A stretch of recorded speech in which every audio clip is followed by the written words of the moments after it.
ကိုစီရရှိထားတဲ့ဘင်္ဂလားဒေ့ရှ်အသင်းနဲ့မြန်မာအသင်းတို့ရဲ့ပွဲစဉ်ကတော့ဒီနေ့မှာတော့ပြည်သက်တွေအတွက်တော်တော်လေးကိုကြည့်လို့ကောင်းမဲ့စိတ်လှရှားရင်ခုန်မှုတွေအပြည့်အဝပေးစွမ်းမဲ့ပွဲစဉ်တစ်ပွဲဖြစ်လာဖို့ရှိနေတာပဲဖြစ်ပါတယ်ဘင်္ဂလားဒေ့ရှ်အသင်းအနေနဲ့ကတော့ပွဲထွက်ကစားသမား17ယောက်စီးမှာတော့ဂုသမားနေရာမှာတော့ကျွန်တော်တို့1ရူနာ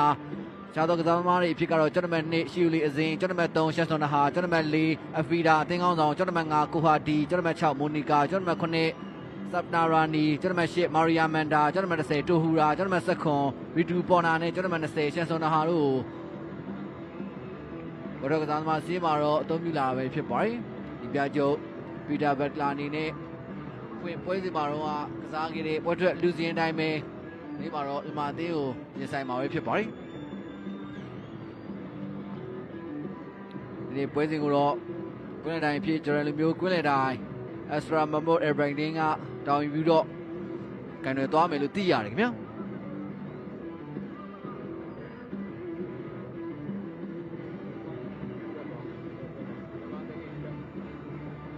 ဒီမြန်မာလေးတွေအမျိုးသမီးအသင်းရဲ့ပေါ်ထရက်ကစားသမား17ယောက်စီးမှာတော့ဂုသမားနေရာမှာတော့ကျွန်တော်22မျိုးမြမြငိ